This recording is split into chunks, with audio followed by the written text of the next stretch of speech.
Okay. Welcome everybody. My name is Nasser El-Batal. I'll be your facilitator for the DevOps introduction and quick chat over this lunch hour. Quickly, some of the background about myself. Been in the industry for about 28 years now. A diverse set of best practices from IT service management to enterprise architecture, business analysis, international standards. And prior to that, I grew up in data centers and went through all the fun associated with that. Also, I've been involved in application development in early days of my career. And for the last, I would say, 17, 18 years, it's all about best practices. Our topic today is pretty much DevOps and what DevOps is and what it means to the industry, and some of the basic information around it so that we can kind of demystify some of the understanding related to it. Very quickly, these are the topics that I will cover. What is DevOps, the benefits, the practices, the culture, and of course, a little bit about the DevOps Institute, the governing body that generates the actual certifications, once you've done your exam, and of course, in partnership with StarWeaver, you get the certifications straight from them. Unlike things like ITIL or COBIT or TOGAF or many of these other best practices that you may be familiar with, DevOps itself is not a standard or a framework. It's not a methodology. Having said that, DevOps is actually a cultural, a professional movement, if you wish, and emphasizes a great deal on the need to communicate, to collaborate, to integrate between different stakeholders, between developers, between IT operation people, and everyone in between. We're going to see that one of the issues that the industry kind of suffers from, and you hear this in every organization that I visit, is the discrepancy between the people who develop and the people who operate, and the concept of throwing it over the fence, washing my hands of it, and then it becomes your problem instead of mine. DevOps actually kind of realigns and ensures that everybody is basically properly communicating together end to end with the proper roles, responsibilities, accountabilities, so that we don't just drop it in somebody else's lap and forget about it. So the more the market requires quality, right? Or as a result of the market requiring more quality software products and services, more requirements around improvement, the DevOps kind of idea got triggered, and it's actually picking up speed fairly quickly in the industry. Now, the bullet before last is very important and useful. Although I'm saying that DevOps itself is not a methodology or a standard or a framework, but DevOps will not be successful if you don't use and leverage, right, on other best practices and frameworks. Things, as an example, like Agile or Lean or IT service management, right? And needless to say that DevOps is fairly influencing the automation to a great deal, including cloud and cloud computing, recently. So the concept behind it is that we have, as we call it, faster, smaller, and more frequent releases, quality releases, improved releases, and within a proper alignment with the business. So it's not just about, align IT and the business. Everybody says the same. Everybody talks about aligning IT and the business. The question is, how are you going to make sure to do that? At the end of the day, the business is always concerned with time to market, is concerned with return on investment, satisfaction, and so on. And this is really what DevOps is providing a great help in achieving, on behalf of the business. So we have much less waste because we are using the concepts of lean IT as an example. We have a lower, as we call it, total cost of operation or associated with your work, because now you have a better streamline, right? So over time, you're not causing, as we call them, incidents and problems and errors and so on. That's going to force your system down. So there is a great deal of benefits from that point of view. Also, the agility side of things, right? Because we are much more quality oriented now, and because we are following the concepts of Agile and Scrum and so on, we're going to notice that your code or your application is being introduced and or deployed much faster and much more frequently than those organizations that don't follow these best practices. Also, the services themselves, are much more reliable with much lesser failures, right? And much quicker restoration and recovery time as well.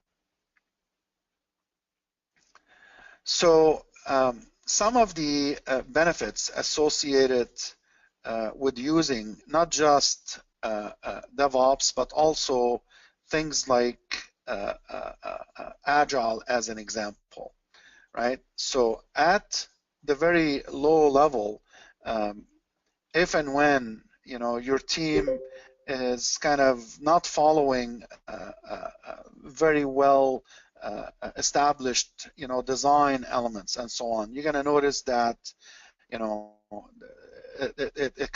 it's a bad software as an outcome, it's a bad delivery as an outcome, versus when you start actually coordinating on more regular basis. So it's not as bad as anymore, still not great, but there is an improvement.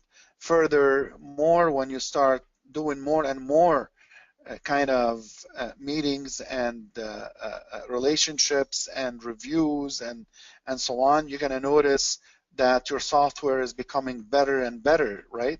Because your teams are now at a higher level of communication, at a higher level of understanding, following the different concepts of Agile and Lean and a much structured approach, all the way to where we talk about continuous delivery concepts that Agile and Lean talk about.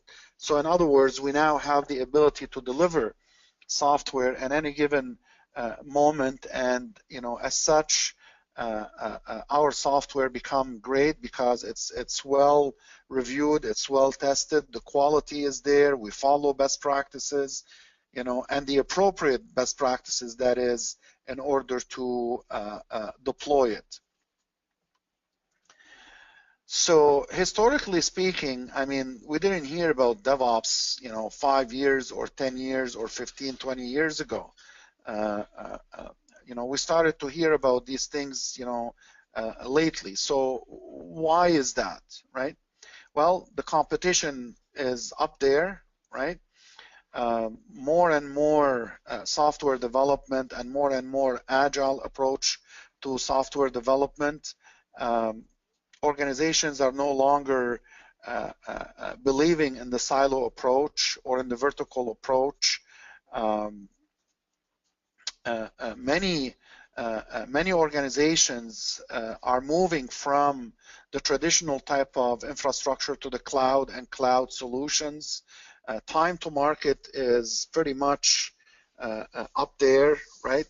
And of course, anybody and everybody today is emphasizing on the technology. Anybody and everybody uses and is very much involved in the technology much more than earlier days, which forces, the need for streamlining between the development and the operation teams.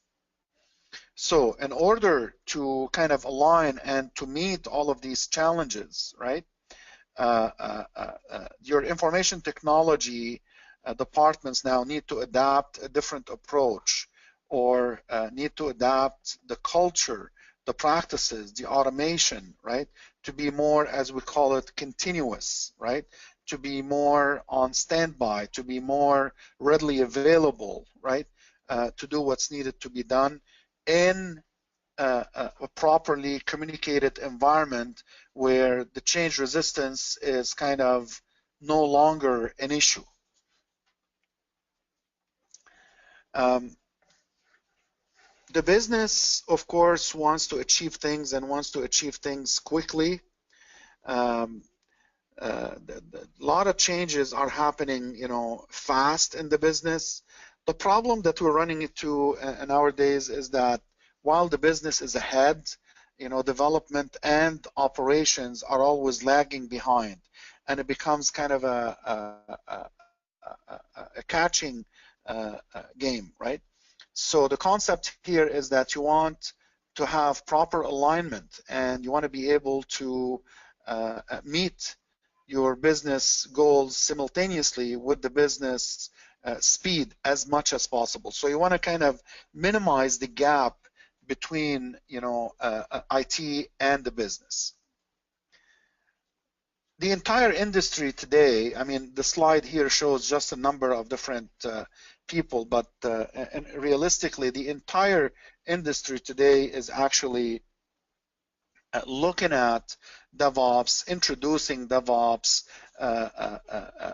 acquiring and or procuring tools to facilitate DevOps, and so on and so forth. So here are some of the names of these organizations throughout the globe.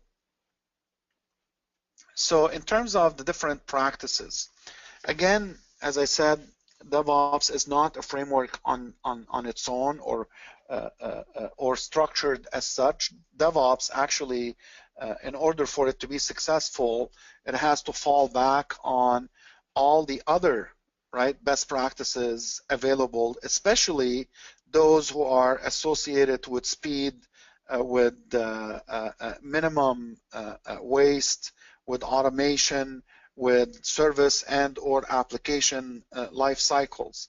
So quick example, when we talk about agile and lean and IT service management and automation, so all of this is great as long as your people are all on the same page and there is proper communication throughout the different teams involved in these different areas, right?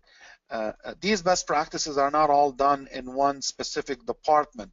They may be done in different aspects of your IT organizations, right? So you want to keep that in mind in terms of leveraging and, as we say, cross-pollinating the practices from these different frameworks, where different team members now can have the ability to understand, as we call it, multiple approaches or multiple best practices. So I'm not, stuck to lean anymore by itself. I have to look at lean and how it's being used as part of, service management, and how automation is going to be affected by this, and so on and so forth. A lot of different practices associated with DevOps, or in other words, that DevOps leverage, right? Again, we talk about Agile, we talk about Lean, we talk about ITIL, we talk about COBIT, we talk about a bunch of different, Kanban, etc. But also some specific concepts that we hear about, specifically from DevOps, is things like continuous integration, continuous delivery, testing and deployment. So when I say continuous delivery, is that means pretty much that you are readily available to deliver at any time as needed by the business, because now, once testing is done by automated fashion, then you're readily available to deliver. So we're not reinventing the wheel. We're not reestablishing any sort of frameworks here. We are as I said previously, we are integrating and cross-pollinating the knowledge across the different development and operation environments. This slide shows you kind of the correlation as well as the integration between DevOps and many other concepts and best practices. So if we take the cycle from development to production, including testing and staging and so on, you notice now that DevOps is looking end to end. As a matter of fact, this slide is not doing DevOps a great favor on the left-hand side, because we're not extending it to architecture as an example, which is truly also the extension. So it is end-to-end consideration, not just from development, as the title suggests, right? So the concepts, as we talk about continuous integration, continuous monitoring, continuous delivery, continuous testing, also associated with Agile. Now, the lower portion of the slides, when we're talking about ITIL and IT service management, and again, how Agile is integrating to that, and in terms of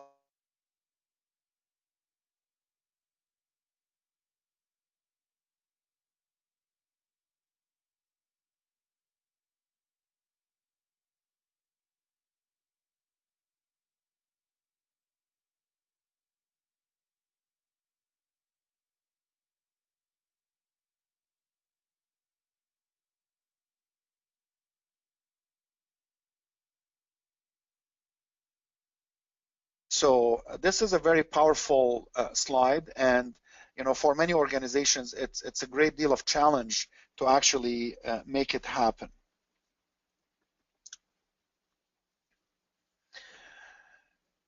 DevOps introduces based on what we call the Phoenix Project. The Phoenix Project is a book developed by Gene Kim. Gene Kim is the individual who actually texted, right, or tweeted, to be more accurate, the term or the hashtag DevOps. This is actually how DevOps started. It's a hashtag that was introduced in a tweet, and from there on, it caught up with people's mind and the approaches associated with it. So the publication talks about 3 specific ways, right, that DevOps considers. One is the flow. In other words, the flow of work from left to right. The second one is not just the flow. Well, now that I have the flow, what kind of a feedback do I have?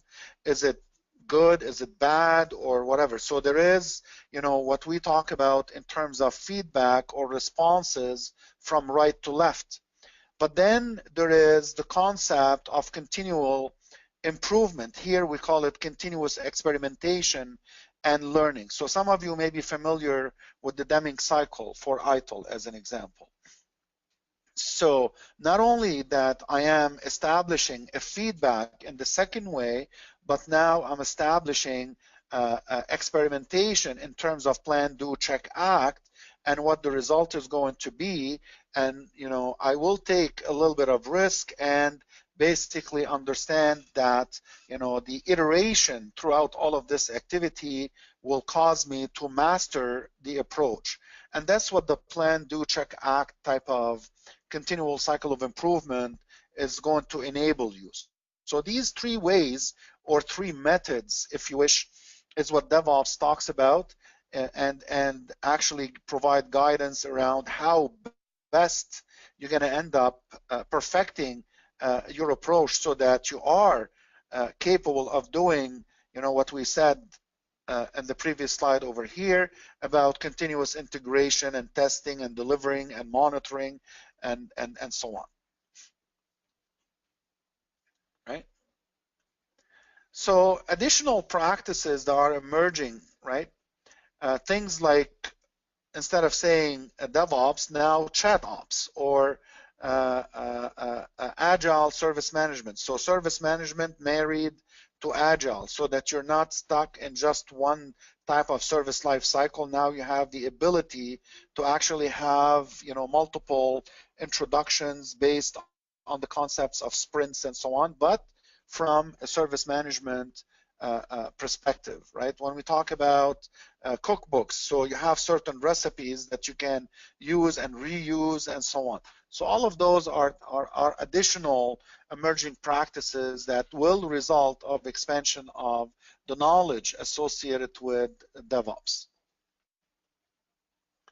Automation is a big deal from a DevOps perspective.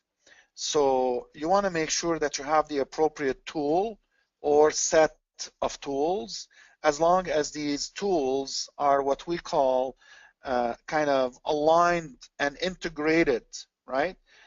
So there is a concept when we talk about the tool chain, right? What that means is that, let's take a step back for a second. Initially, we're trying to say, stay away from silos, stay away from verticals, stay away from all of that. But then, depending on what kind of tool we have, we end up landing in another silo, because the tool only talks to IT service management or only talks to architecture, etc. What we're saying here is that you want to make sure that your tool is actually kind of a cross functionality type of tool, where there is a shared access to automation, to testing, deployment, monitoring, IT service management, right, and so on. So it's not just, for those of you who are familiar with some of these tools, it's not just Remedy or Tivoli, it's not just ServiceNow, but also it has much more capability than that. And these are some of the available tools in the industry that actually support DevOps in a great way. Culture is a big thing, right? And this is really all about, how we're going to communicate. So yeah, there is the technical component, there is of course the tool components, etc. But it's also mainly about the behavior, mainly about how we're going to think, how we can behave, how we're going to deal with each other, how do we actually perceive ourselves, and what's important to us as an organization or not. So, to a certain extent, your people have to buy into your values and to your practices as an organization with a certain culture. We see these examples. I'm sure many of you heard about how, as an example, Google employees walk in flip-flop shorts and t-shirts, right? But also, many of you who understand the old or older type of approach by organizations like IBM, and they used to be known as the blue suit. Anybody and everybody in IBM at one point, will not even think of going to a client site if they're not wearing, a blue suit and a tie, right? So this is changing. The culture is changing. And, as the culture changes, you want your people also to adapt and adopt, that culture as well. Okay? So we're saying you can't directly change culture, but you can change behavior, and behavior, or the new behavior in this case, becomes your culture. So something to keep in mind.